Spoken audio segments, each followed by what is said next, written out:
Welcome to our latest episode of Review Ed. This week, Kirsten and I talk about drugs for ADD. Do you need them? Are there alternatives? Are they overprescribed? And what does that mean for our kids?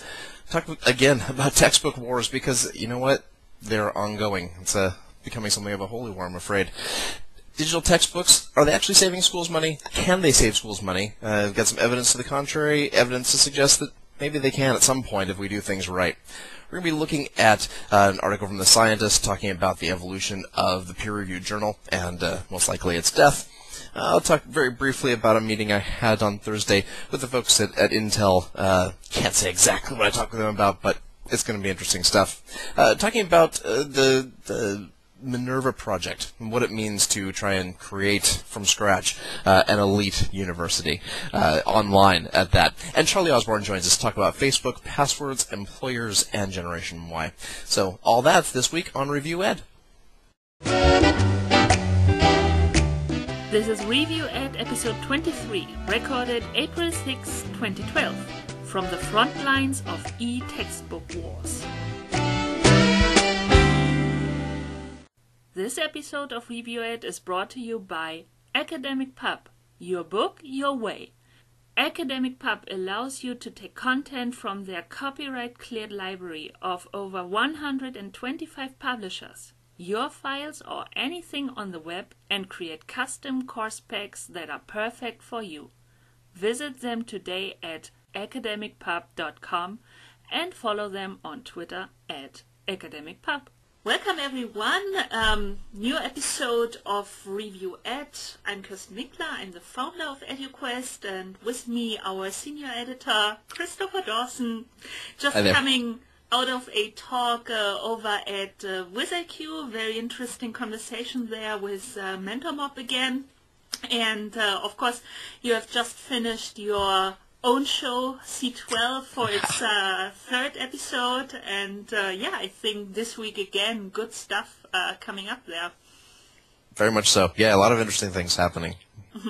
So for this week, we have an interview with you, or for you, you suggested, Chris, with Charlie Osborne, a colleague over at ZDNet, sort of having an interesting perspective and dealing quite a bit with this Facebook password issue, Generation Y. Are people, let's say, aware enough of their privacy? And she made some good points there. One of which was that we should have more education about social media and, well, privacy, what do you want to share in the classroom. And after our talk, I asked myself, so are our teachers prepared enough? And I mean, you are the C12 guy for EDUKWEST, and I think a little bit the same, because it is to some extent for me a generational thing, but on the other hand, it's very much also how much yourself are you educated in using these tools, and how much are you simply working in that space. So would be a little bit hard, I think, for the average classroom teacher to teach their students. And so probably, once again, a little bit a recurring issue here on Review Ed. So we had to train our teachers first, and then they can give it, pass it along to the students. It's a key area of professional development, and it needs to be, and it needs to be the sort of thing that's embedded across the curriculum. This isn't just a health issue, or do you take that technology class one time in your high school career and you talk about your digital footprint. This is an issue that is utterly pervasive for our students, and it needs to pervade our curriculum as well. And honestly, I think it comes down to schools needing to be a little less shy about the use of social media so they can teach the appropriate use of it. When it's embedded in how we teach, well, then we learn to be a lot more professional and a lot smarter about how we use social media, and understand as well just how quickly and easily things, no matter how private you are, how quickly and easily things can propagate. So, but unless that sort of use is modeled for our students, They keep doing what they do. So it's a sticky, thorny issue for everybody, but it's one that we have to absolutely address. Yeah, I think so as well. So of course you have both ends. Living in public, everything we do, we post is public, or people probably more like us being very aware of what happens, but then deciding, okay, I have my personal little group of people and be fairly private, and then on the other hand we have our professional lives on the internet, and then putting stuff out we feel should be out there. Exactly, and you know, it comes down to, it's the same thing as the Google privacy issue that we, you know, that's been in the headlines so much. You know, we live, eat, and breathe it, so we consent, and we very much make a conscious decision about what we share and what we use, because we think about this sort of thing. So many people don't give it a second thought, and again, it's all about the education. Students need to get it, and not just be told. It's one thing to be told by a teacher, you should really be careful about posting those pictures from the party this weekend. It's something else entirely to see evidence of the real impact. And I think that, if nothing else, I mean, I think it's really kind of despicable what a lot of companies are beginning to do now in terms of asking for passwords and getting access to these things. But if nothing else, this certainly highlighted the issue and highlighted the real significant implications of just how public you are with your life. As you said, you and I don't really have much choice but to be a little public. And actually, it's funny, this week I just got contacted by a couple old friends from elementary school, and I hadn't talked about them or thought about them for years. And all of a sudden, you have this blast from the past, because it's not too hard to find me. And you know, I have the same. Sometimes I get contacted by a person, and yeah, it's great what opportunities internet and social media also offer. So it's not only about the bad things, but of course you can also find somebody or get in touch again, whether this might be then, let's say, lasting, or you realize at a certain point you don't have that much in common anymore. But yeah, we could basically open a new segment and call it Textbook Wars, maybe with a nice infographic. Yes. This week again we have a bunch of stories dealing with textbooks and taking one and the other position. So let's start with a story from the Verge. That basically Apple and the other platforms, the Department of Justice looked a little bit more closely and thought about maybe they should file something, or at least open maybe a case, what's happening there around this big issue of ebook pricing, very lucrative for Apple, as they have the agency model. So basically they say every publisher can put their price, we take our cut, in Apple's case 30%, versus Amazon taking the other approach of the wholesale model. Basically they are so big, so they buy a big bundle of titles and books from the publishers, and then the publishers have less control, because Amazon, as they purchase from them, can put their own price, apparently in not so few cases lower or even significantly lower than required by the publishers.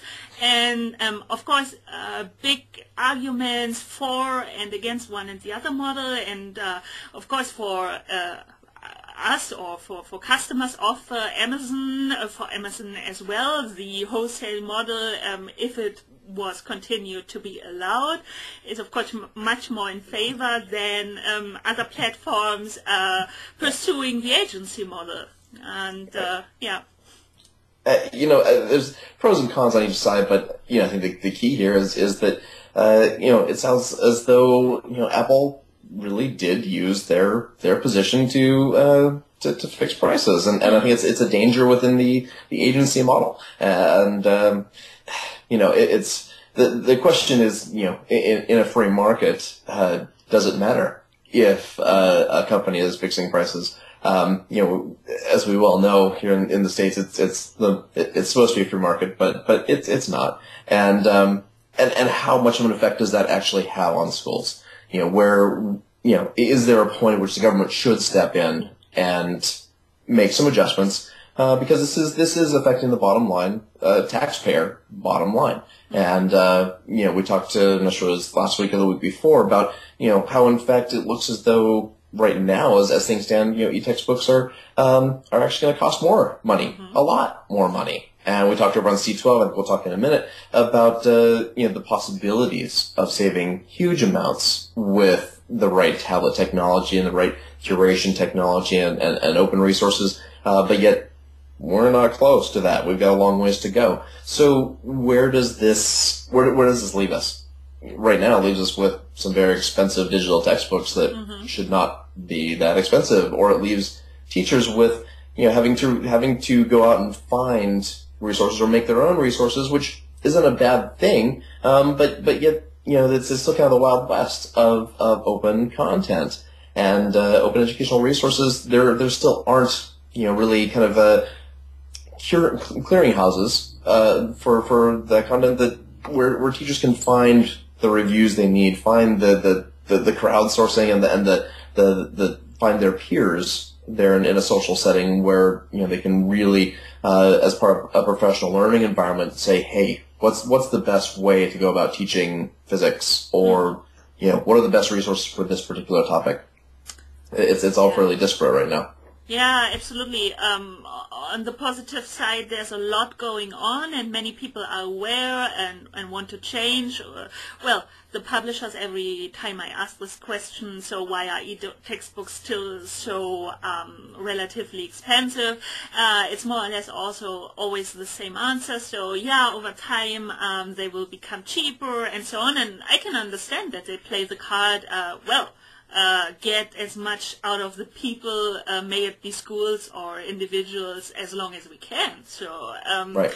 But it is of course not in our interest as educators, nor in our interest as customers. So of course we want, or taxpayers for that matter. Taxpayers, yeah. So we want, of course, that prices go down. And the story you refer to is currently up on All Things D. I think it depends always, or it always depends on from which side do you look at that matter. But basically, yes, they have an interesting thought as the basis of their little math game is basically that we have around 50 million students in the US, and then all or most of them currently using a tablet priced at $250, which will decrease over time to around $150. And then when e-textbooks can save an average of $60 per child, we come to this staggering amount of $3 billion in savings a year, which, well, is a big number and sounds really good. I would say this is, of course, a little bit assuming everybody will have a tablet device at school, and then also assuming apparently not counting in iPads, more priced like around 500, but taking 250 or 150, and then also the textbook publishers sort of coming into this game. But yeah, can you? There's some very sweeping assumptions there, no doubt about it. Yeah, definitely. So then we talked, I believe it was it Adam Gary of Dell? We talked a little bit about digital rights management a few weeks back in one of our interview segments. And now we have talked about Hachette, so one of the big publishers, or 5 or 6 big publishers, and basically discussing whether they might actually be the first to drop DRM. Do you think this is on the horizon finally, or not likely to happen anytime soon? It's a maybe. I have yet to talk to anybody, including my chat with the folks from Intel yesterday, who have a really good answer for that. And we certainly see lots of movements in curation, and we see lots of good things happening. But as you said, DRM is still broken. I think that it's funny. Intel actually called out No specifically as a group that has started to figure this out. And if anyone has a decent way of looking at this, they're probably getting there. And we're fans of No here, and that's all well and good. The platform is great, but it still comes down to the idea that every student really is licensing a book, and in a one-to-one setting. That makes some sense. I think that's okay. That's fine. But then you have to have a price point that's commensurate with that, and publishers need to realize that if every student is going to have a book and you aren't having the reuse of books, well, then in the long term they're going to be making plenty of money. So let's really bring those costs down, since you're going to have your big guaranteed repeat business, really. Or let's think about some sort of alternative licensing model, and that's.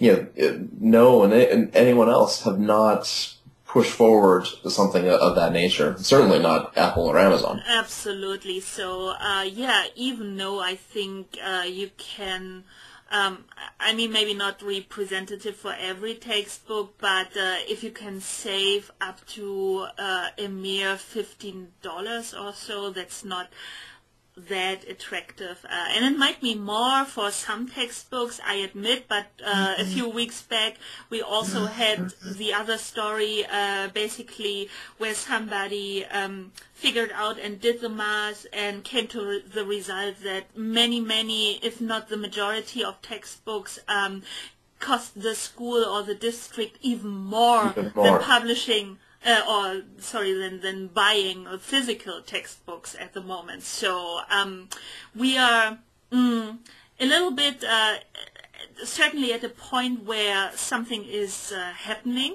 but I cannot yet see in which direction it really goes. And I hope, of course, in the good and right direction, that prices come down, and that companies, let's say publishers, not immediately send over their lawyers. If a company like in one of our next stories tries to do something with open educational resources and try to use some like Creative Commons stuff, or at least open stuff, and who are almost immediately then accused of potential copyright violation, and I think this is just such uncharted territory for so many people, so many stakeholders, whether they're at the school level, at the publisher level, at some level of an intermediary. This is very new stuff, and certainly U.S. copyright law. Just looking at that in particular, it's from how many years ago? When we hadn't even conceived of something like this. It's wildly outdated, and so we're setting new legal precedent now, which is great. But when the legal precedents aren't there yet, and it is. I think that the Wild West is probably the best analogy for this right now. Yeah. There's just too much left to be discovered. I think the only thing that is absolutely clear is that we have a very long ways to go to figure out how to make this model replicable and sustainable. Absolutely. And actually save some cash. Yeah. saving some cash, let's take a little break and talk about our sponsor once again, or in their second week of sponsoring Academic Pub. And well, we all know that when we buy a textbook for our students, for ourselves, there's a lot of chapters and a lot of text we don't necessarily need.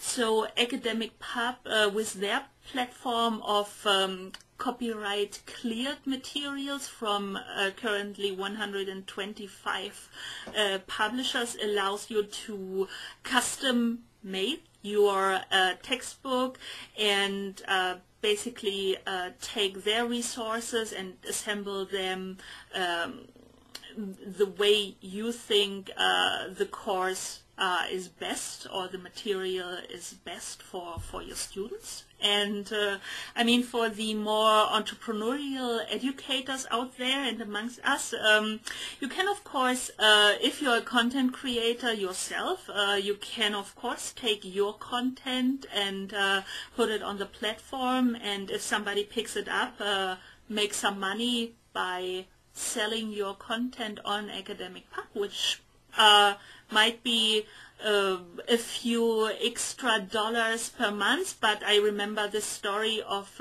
teachers creating lesson plans and so on, and the most famous ones make up to $200,000 a year. So that's for an educator, and even in the startup world, that's pretty big money. Yeah. Yes.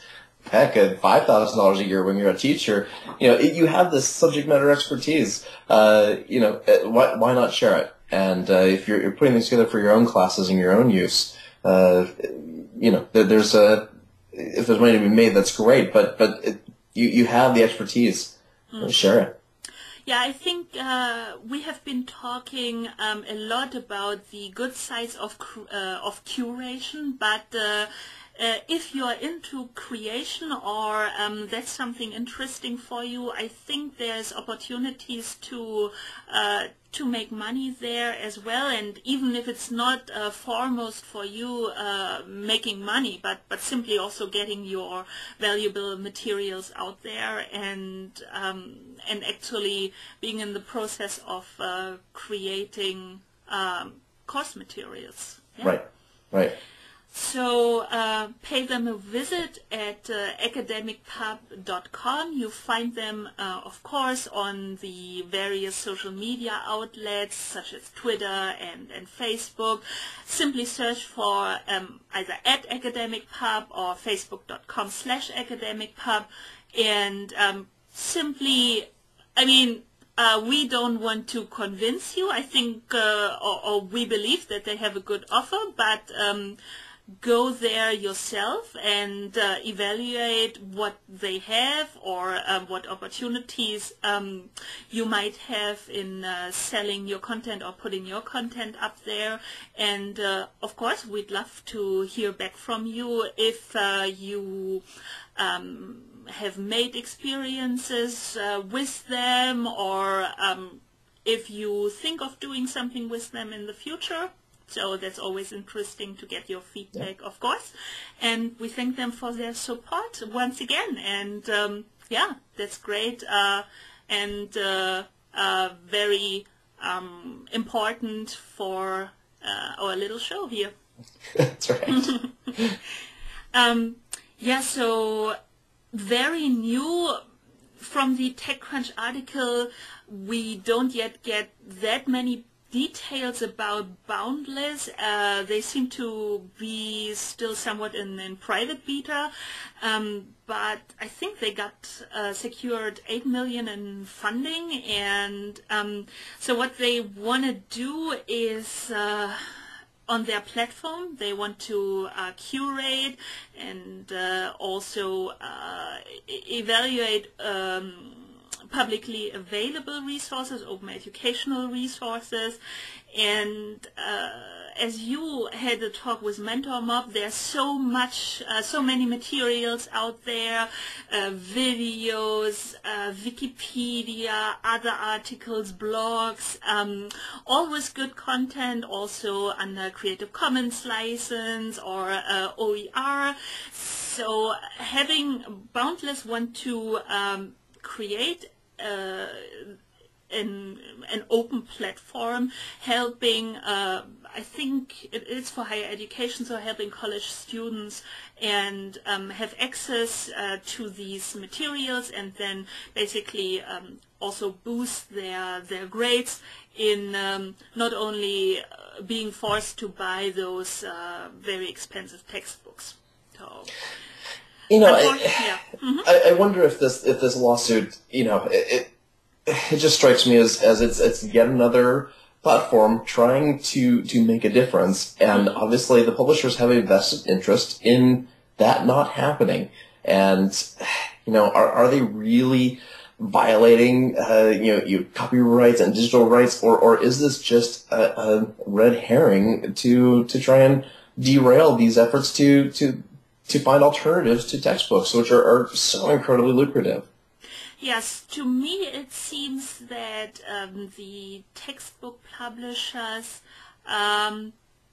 sort of have a very accurate look on the space and everything that's going on there right now, like very early on. Because, this platform has not even launched, and therefore I said in the intro I portrayed the idea, but neither Chris or I had the chance to actually try it out and see what materials are up. So this is just we sort of tell you what we read on TechCrunch, and also he just quoted some of the beta users and a little bit of information they got from them.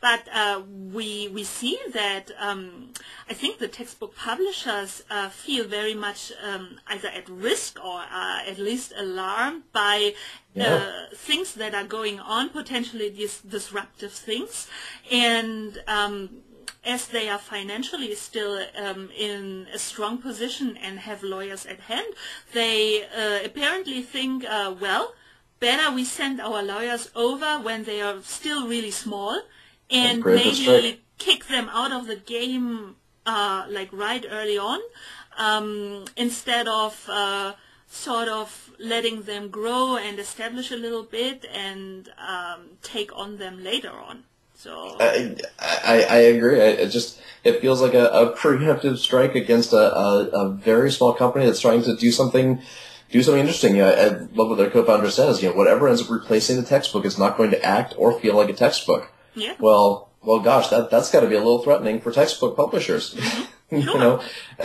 My thinking is that they need to be at the forefront of finding that new, not textbook, textbook 2.0.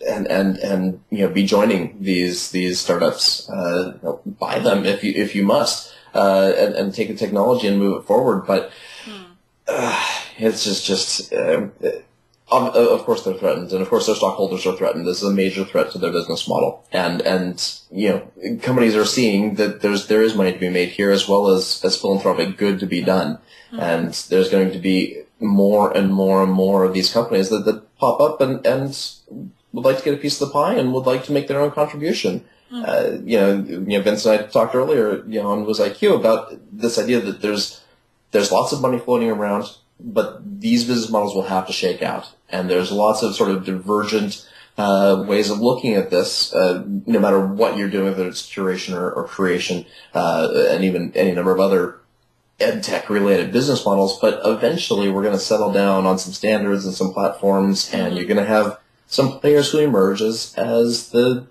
dominant forces. But in this early phase, we've got a lot of little competing forces that have the chance to do something interesting. And eventually, someone's going to pick up on the most interesting of the solutions and run with it. But it's seeing the 800-pound gorillas jump on in and prevent that sort of disruption.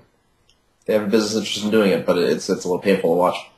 Yeah, what I'm going to say now is oversimplified, but unfortunately they seem to go in the direction the music industry and movie industry did with Netflix or sharing, well, of course, file sharing, and then thinking digital will make their sales drop and they won't make enough money, and well, the publishers want, of course, to squeeze as much money out and as long as they can, but yeah, They had a good run. yeah, and maybe I think they have hoped and are probably still hoping that working together with Apple for the ebook platform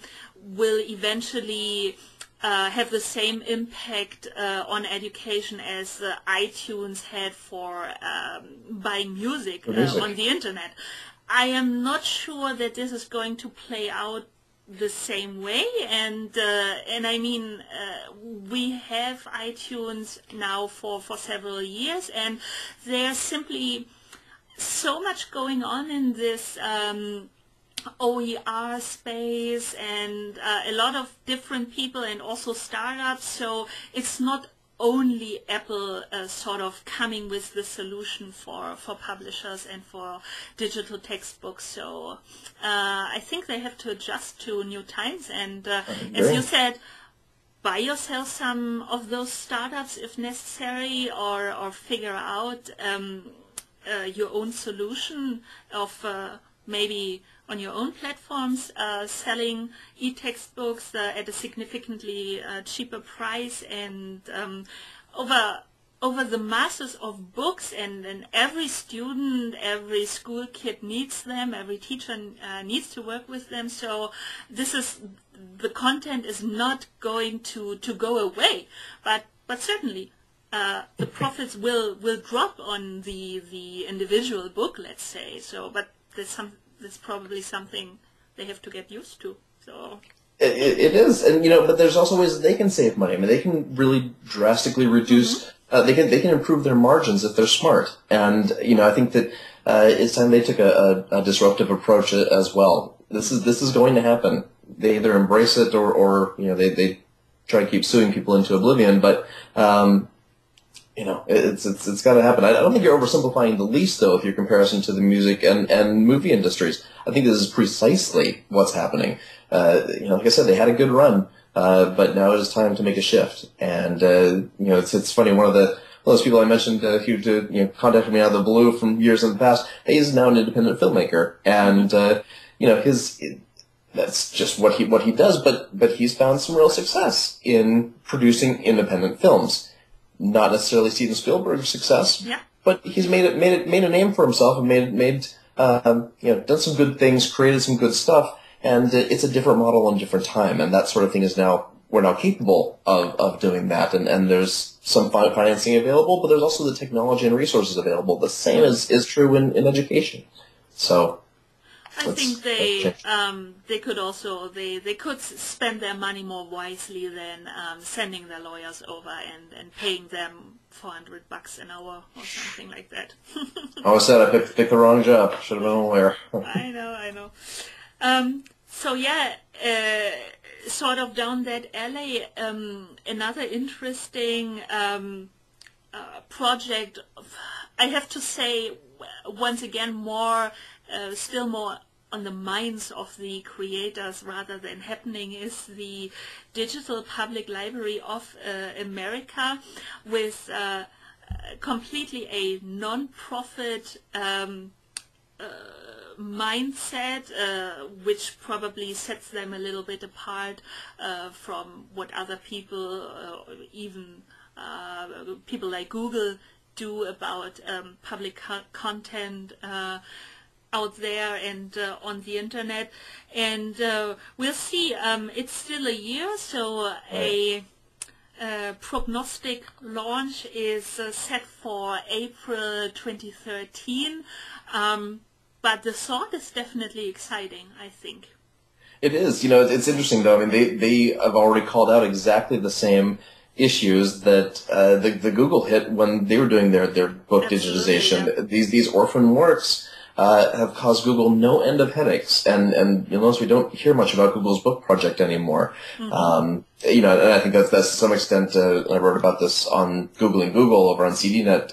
Larry Page's first year has set aside a lot of projects that are not at the core mission of Google and really don't relate to Google Plus. He focused much more and cut a lot of the projects. He did, and Google Books was certainly a headache for the company, an important effort, and ultimately I think contributing to their mission of organizing the world's data, but probably a bigger headache than they want to deal with. Here's another group who's most likely going to hit the same thing. That being said, though, this is 2012. We should absolutely have an archive of resources and a public place to go get these things and then to lend and it's exactly the same idea of DRM and how do we get around that in the same thing that we've been able to in the physical world. We should certainly be able to navigate that in the digital world as well. Yeah. Google Glasses seem to be much less of a headache than dealing with books and rights management. I know, and how wrong is that? How that? I can understand them. I mean, totally. Of course, because who's not going to go out and buy Google Glasses? I mean, that of course they will. I'll be the first to purchase them. I know I will. That's an easy sell, and they don't have to. I'm sure there'll be some privacy thing. We can look at somebody's house and. You got the goggles on, and they just tweeted that they're, over in, over a restaurant, so you can go burgle their house, as Charlie pointed out. As Charlie pointed out, that was actually my first concern when I heard about Foursquare and those other services. And I have to say, I have never used one of those check-in services myself, and I was, and I still am, somewhat amazed that not more people have had the same thought. Although I now see, maybe it's a personal feeling, but I see like those check-ins, at least posting about recent check-ins much less in my streams, which could be people simply don't post that anymore, or they significantly less use the service and sort of as well. I think in our groups of people, you always go for the next new gadget and next service, and we gotta move on and try out new stuff. There's simply people after using that for 18 months or 2 years have lost gotten their badges. Interest. They're done.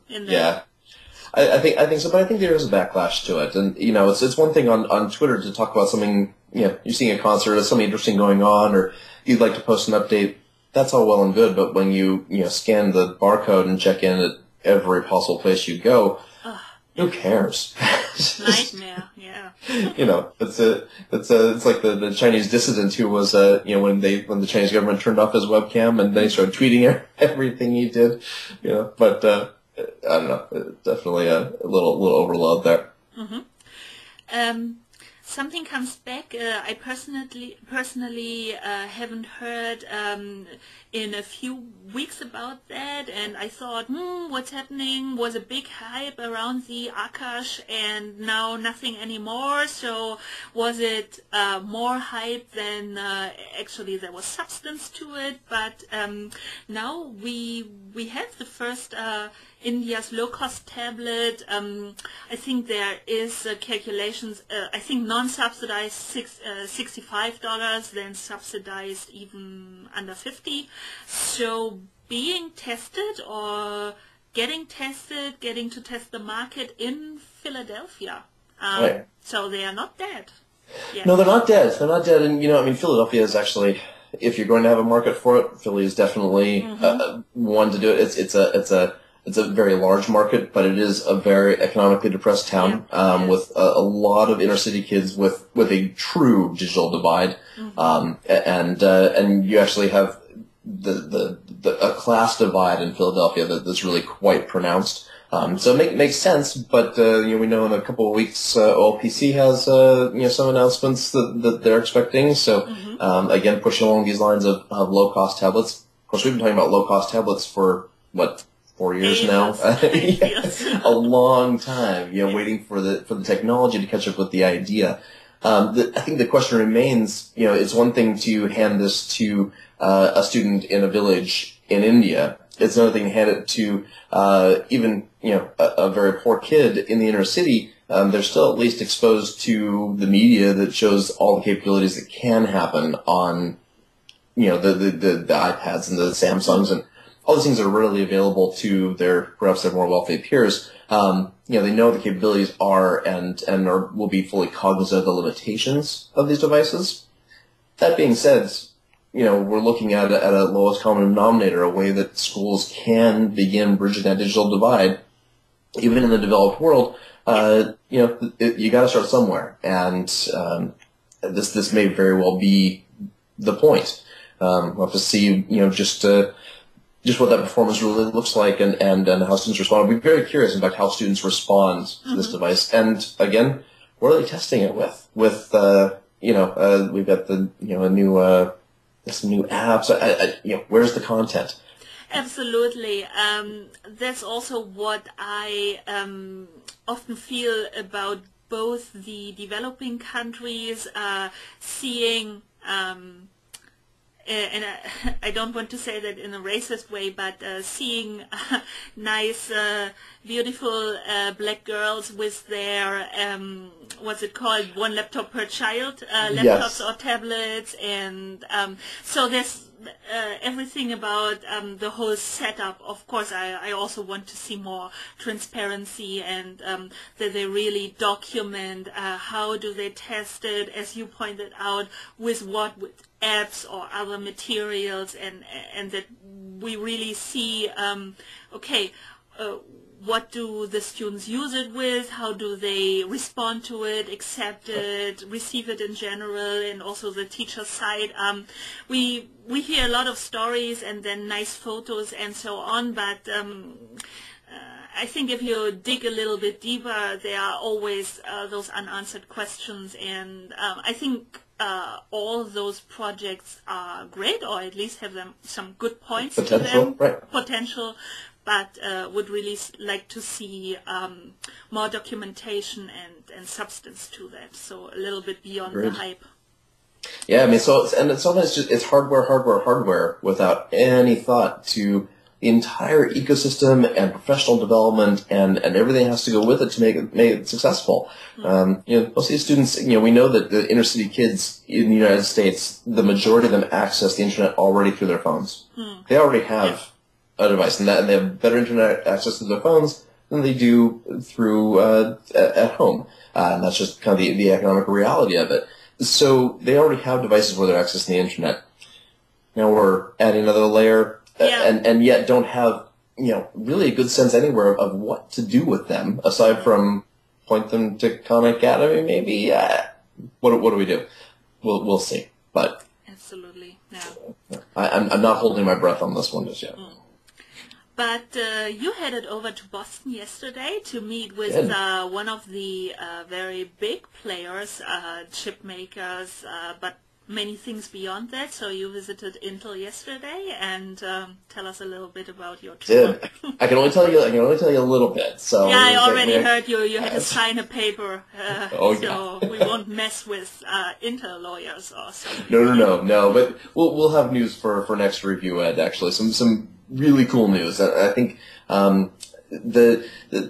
basically we had a look at some upcoming developments, and there's some good stuff happening in Intel. I've always been a fan of their Classmate program, the Classmate PC program, and their learning series, because they have, sure, they put hardware first, but in parallel there is the development of this content ecosystem, and a few of the things that I was able to see yesterday around all of that with the Intel folks that I had just had lunch with really suggests that focus is absolutely still there, and the hardware itself, in fact, is being driven by use cases in the classroom, not by just this need to put devices in a lot of kids' hands, regardless of where they are, whether it's the developing world or the developed world.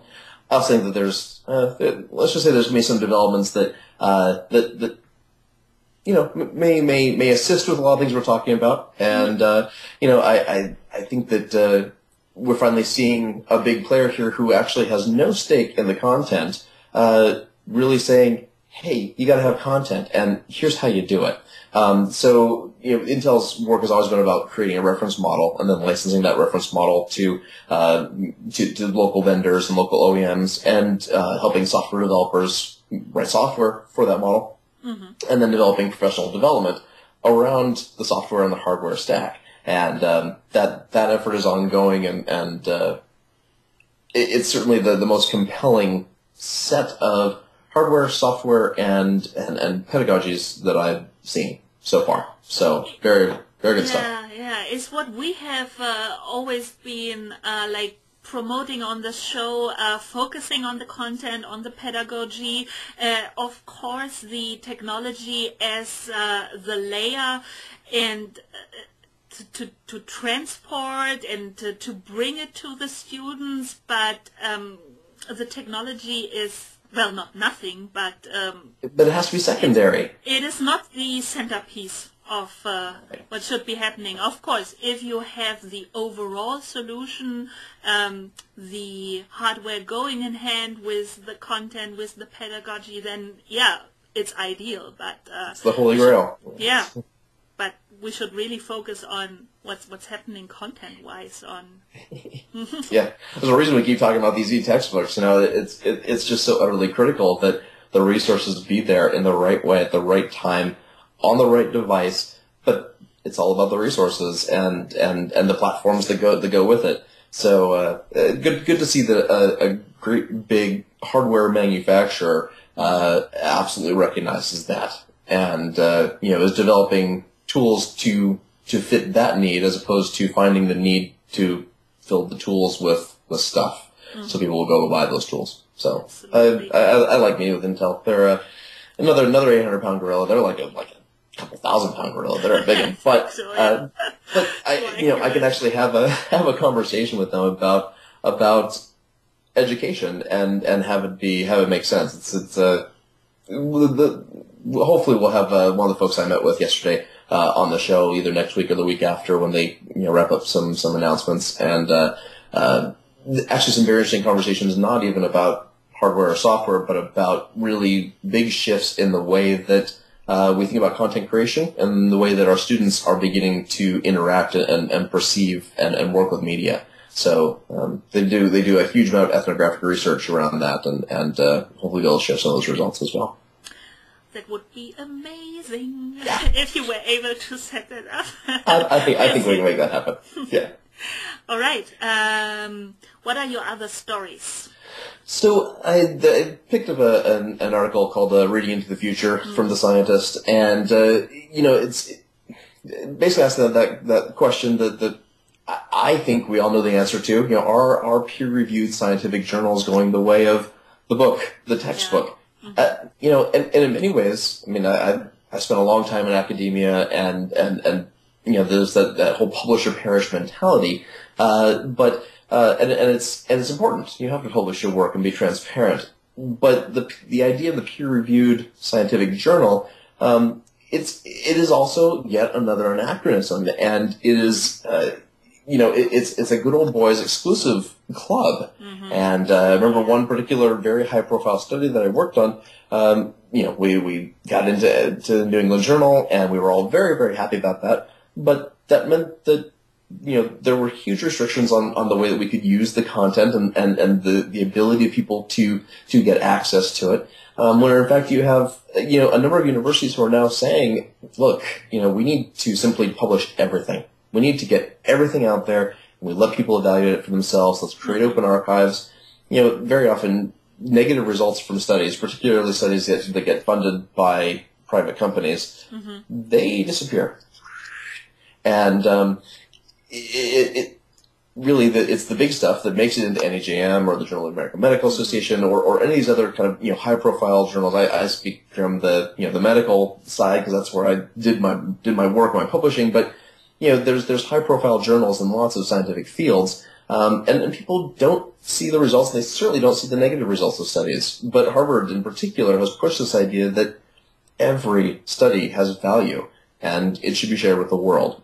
And that's a hard thing for professors and researchers to get their heads around, because for many years it's always been about getting to those high profile journals and being able to have that list on your CV of all those publications. Now it needs to be about doing great high quality research and sharing that in this move towards all things social, sharing that with the people around you and with the scientific community at large. So yeah, the peer-reviewed journal is going to go away. It is going to die. Question of when, but really it's access to data and access to information that's important. Yeah, a couple of personal stories. So Alicia Chang, our science contributor, so her next piece I'm going to publish soon on the EDUKWEST platform. But yeah, she told me she had to hand in this paper 8 times or 7 times. It was rejected because they always had to, I don't know, modify some things and then hand it in again and reject it again, work on it. So 8th time it was finally published. And you're right, as the article points out, and I know this from chemistry and physics, people still want to be published on those magazines and outlets with this high reputation, a little bit elitist. Not just a little bit. Yeah. A lot. I tried to tone this down a little, but it's true. Pretty much. And that's what has saved them up until now, that they don't have this degradation or maybe downfall like normal publications, newspapers, magazines. But eventually we will see the going them in the same direction. It's inevitable. It really is. Absolutely. And they are sort of taking baby steps. There are now let me think of one is Mendeley.com, and there are a few others, so platforms for researchers, scientists to put up their stuff, discuss, also be like fruitful and discuss with one another. So it's starting, but it's really more or less the last 3 years, I think. Absolutely. Yeah. It's such a highly competitive environment, and it's so critical to getting on that 10-year track, the all-important 10-year track. Again, I think that the changes we're seeing in education, certainly in terms of how do you go about getting an education, and do you get your education online, and is it from a for-profit university? The emphasis on having publish or perish idea is also starting to go away, which removes a good degree of the value from these publications. Mm-hmm. I completely agree with Alicia. I mean, the amount of time spent on getting published in the big journals, we could have not only funded but run another study entirely. Yeah. With the amount of money that was spent just dealing with the resources needed, and the amount of time that was spent, and it's and all that comes to a point where there's a whole lot of pieces of information from these trials I worked on, and countless trials around the world. People don't get to know the information, and and we're supposed to be in our ivory towers and working very hard to reach these results before anybody else. Yeah. But again, it's 2012, and it's time that we collaborated a bit, because the shared knowledge of researchers worldwide is far greater than the sum of its parts. It's also particularly frustrating for me every time somebody tweets a link to a potentially interesting study, at least the title is appealing, and you cannot even read the excerpt because you immediately run into the paywall. And I ask myself now, so why are you tweeting this? I mean, do you really think a fair amount of people are going to register and then pay the journal for simply reading one study if you cannot even be sure that is really relevant? Or so exactly, you can't even read the abstract on most of them, and that's it's just indicative of this very closed, competitive, very profitable way of doing business. It's there's still a lot of money in it, which, as you said, that's why it's continued to this point. But there's the number of people who will tolerate that level of closedness in an increasingly open society is shrinking every day, and good for them. So the other thing I wanted to bring up was this thing called LRMI, and it's the let me get this acronym right here. It's the Learning Resource Metadata Initiative, and so they've actually just recently launched. It's actually a little PR blast I got, but it piqued my interest, and they've essentially what they're doing is putting together a framework for being able to classify all of these learning resources, and it's very much in its infancy. It's they're testing out various platforms, but I just wanted to bring it to light. As we talk about curation, we talk about getting access to the right materials and understanding what those materials are and what they mean and who uses them and how they can be used. We need information. We need a classification system, and we're also talking about having these models sort of shake out so that teachers can move around a standard. Will the Learning Resource Metadata Initiative be the standard? Maybe, maybe not. But it's great to see that there are people who are actually thinking about this, and there are people who are actually trying to push this forward. This has actually some support from Creative Commons. Microsoft is involved in this. There's or the Gates Foundation is involved in it. There's a fair amount of backing behind this. So they don't have to worry about money. That's good. Exactly. There's definitely cash flowing at them, but we absolutely must have a modern take on the Dewey Decimal System, a transparent, open system that as more and more people are creating content, let's not just toss down the web because we can. Let's make it searchable and usable, and ultimately, if this the metadata initiative comes together, then it becomes very easy to sort of roll your own content because you just search on the right resources, you dig down to the right metadata, and up it comes. And I could imagine all sorts of APIs that would be able to leverage this and give kind of on demand curated sets of resources. And so it's an interesting idea. Will this be the be-all to end-all? Maybe it will be, but that's an interesting idea. Also, a huge amount of work. Only taking what we have now as pre-K-12, then K-12 or higher ed. But if you count into, I can learn a language at any point in my life. So, but it's also educational. So, how can we dock this and the resources out there into the catalog of requirements and standards, the lifelong learners becoming increasingly relevant as well. So good luck to them. Exactly. And then the last thing I want to just call out was the Minerva Project. Talking about elite. Yeah, exactly. And I don't know how I feel about this. I haven't formed all my opinions on it. But if you check out MinervaProject.com, it's the most fair website I've ever seen in my life, and it's meant to be. But they've just raised $25 million from Benchmark Capital and have some very high profile people on their advisory board. And the goal is to create not just an online university, but the Harvard of online universities. Yeah.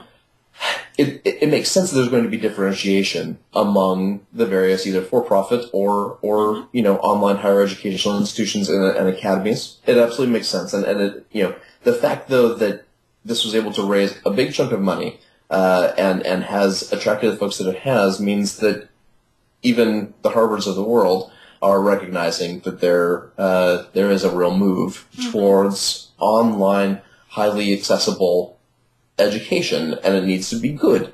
And, as they say in their tagline, the Minerva Project redefines elite higher education for students worldwide. Well, okay, so here's what I think. Making a strong statement. For the moment, they are throwing nice statements and ideas in our direction, but nothing precise yet. So apparently they want to position themselves as the counterpart on the far other end of the Open University of the people. So they having the elite university, but online. Okay. So what I don't see is, why shouldn't one of the elite or maybe top tier universities existing offline not launching much stronger and multiple programs like spin-offs of their already proven and highly received programs offline, and bring them online. So a little bit what referring to my interview with the CEO and co-founder of Tutor yesterday, what Tutor basically helps universities with a good reputation bringing their courses and their teaching online in a new and innovative way. So I don't see what Minerva University actually brings to the table. And these top-tier universities, I am not I'm not an expert on American history, but I would assume that those universities have grown their reputation over time. They have not started in year 1 or even year 5 as we are the Harvard or Princeton of this world. This is a process over decades and now centuries. Hundreds of years. Yeah. Same here in Europe. So you cannot. It sounds a little bit artificial of saying we take the best students because we offer the best teachers and then we have an elite university. So right, I agree. It is a validation of a lot of efforts to move things online. It's a validation of what Tutor is doing and has done successfully for some of these high-end universities and top-tier universities. But it also, once again, it points to this sort of willy-nilly throwing of money at anything that sounds educational. $25 million is a lot of money. From a university's perspective, it's nothing. It's loose pocket change in the student lounge. But it's a lot of money to throw at an effort and an initiative that is very much in its infancy and is very, very early in whatever it is that it plans to do. I haven't. So I think Audrey Waters had a phone talk with one of the co-founders or the founder, and he has a history in business, so he's certainly a clever business guy, startup guy. I don't know how much of an expertise and even experience he has in higher education, founding a university. Of course, he has his little helpers and very high-profile advisors. Former Harvard University President Larry Summers joins as chairman of advisory board. Great, and certainly also the investors, venture capitalists, and so on. Many people see a chance, an opportunity at the moment in education, or precisely higher education, but from this interview, at least what Audrey has released from the interview, I haven't seen. I won't say it like that. Let me rephrase. I am not convinced yet. So I'm not talking about substance or anything. So right. I suppose we shouldn't rule them out just yet if we'd ever like to speak with the folks at Minerva and get some more details. So maybe I'll contact their PR folks who reached out and say, convince us. The PR folks have already contacted me, so I'm waiting for that. But well, as he's a pretty clever business guy, I don't think that we will get much beyond what they want to promote at the moment. But maybe we'll be, let's say, at least able to get a better feeling for them and the project than only perhaps a bit less skeptical, right? Yeah, than only tertiary or secondary information. What's it right now? Yeah, okay. My last story is more like a social story, what's going on in our society, but of course related to education. And I feel our kids are faster and faster diagnosed with something. May it be something like in France, every school kid, like 6, 7, I see them wearing glasses, and I haven't noticed that when I was in school, at my age, being maybe 5, 6, or 8 years old. And then if you show a behavior that is maybe not streamlined and you're not in the middle of everything, some people are quickly to diagnose you as ADD or some other ASD, right? Conformist maybe behavior, and you get drugs for that, or you get something. So modern medicine comes in. And now The Atlantic had a somewhat nice article that you also have the other movement, so people coming back and finding remedies in nature, and are very surprised that sometimes those methods have existed over hundreds of years and we simply forgot about them. And so they refer to rosemary oil, known in ancient Greece to make your mental fitness better.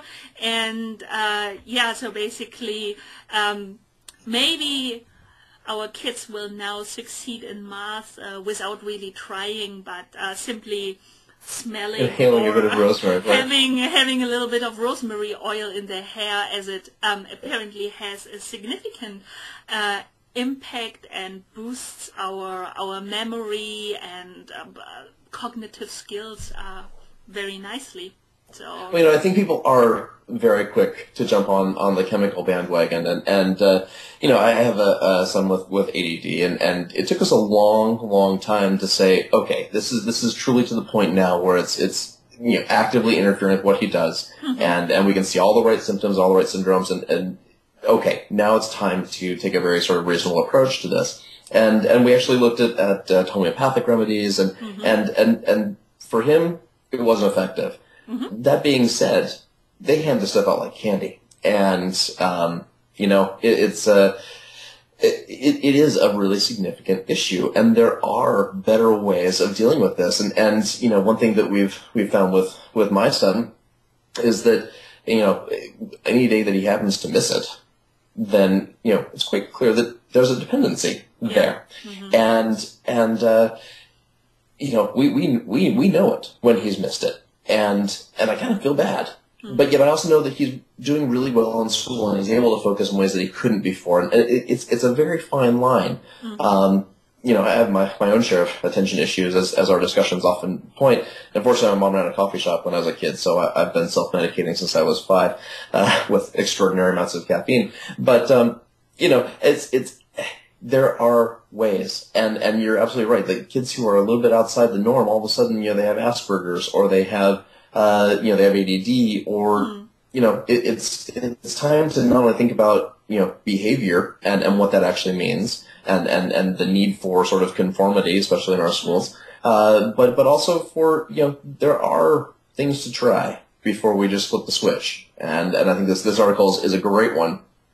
And it's it's interesting that you can enable parents to give something a shot, see how it works, without having to just call the doc and get a prescription. I think this is probably the most important point. As you said, you and your wife, you have followed his the signs over a period of time, but you're also very educated parents, and I mean, you being in the education space, and so therefore, probably yes. Nowadays, a lot of every parent wants, of course, to do the best for your kids, but they are quickly to maybe overreact. Could be they are overwhelmed by all the different opportunities, and then maybe seeing a doctor, and doctors are working too much as well, and so they are quickly filling in the prescription, and so here you go. And it can definitely be hard to do the research. Then comes again our curation thing. You find so many different things on the internet. Interpret this sign like this, or then you might go that way, and they are contradictory. So it can be very hard for the parents. But I think, yes, we are living in a society where we sometimes probably go a little bit too quickly for something. But on the other hand, I'm not at all against new and modern medicine. I think it's great. We live longer, and we have so many more opportunities, and things can be cured. So that's great. But sometimes the answer may be in a herbal infusion or something, or if you have a headache, you don't necessarily need to take a prescription drug or something like this. Right. Yeah. No, there are certainly alternatives and other places to start. Yeah, we keep our share of remedies around the house, and none of us are averse to grabbing what we need, but there's usually other things worth trying, and I think you have to be. It's again the idea of consent and fully understanding what you're getting yourself into. Most parents don't necessarily know what the ongoing and potential ramifications are of this. So I think is a very interesting place to end this week. Just a thought about empowering our parents and empowering our students, and people make some decisions on their own. Absolutely. Great closing statement. Thank you, everybody, for either watching or listening to our podcast. We wish you happy Easter, Passover, maybe nothing. Maybe you just will hopefully have a great weekend. And also, depending, of course, when we are going to publish the podcast, you will have already spent happy Easter. A wonderful weekend, right? But have a wonderful weekend from us. And Chris, anything you would like to plug? I think we're just going to have that Was IQ conversation with Vince Leung, and that was a great talk about what far beyond Mentor Mob. So we'll have that up and available, and then we'll certainly have the C12 stuff spread all over the place too, because there were some very interesting topics this week as well. Mm-hmm. From my side, as plugged or mentioned during the interview, had a quick talk with the co-founder and CEO of Tutor, because they had an important Series D of 25 million, and also launched a new program with the University of North Carolina, Chapel Hill. So he's going to talk a little bit why do they need all that money, and also new programs to come up, and how they select how they agree on with whom they actually want to work, and so on. Right. Interesting.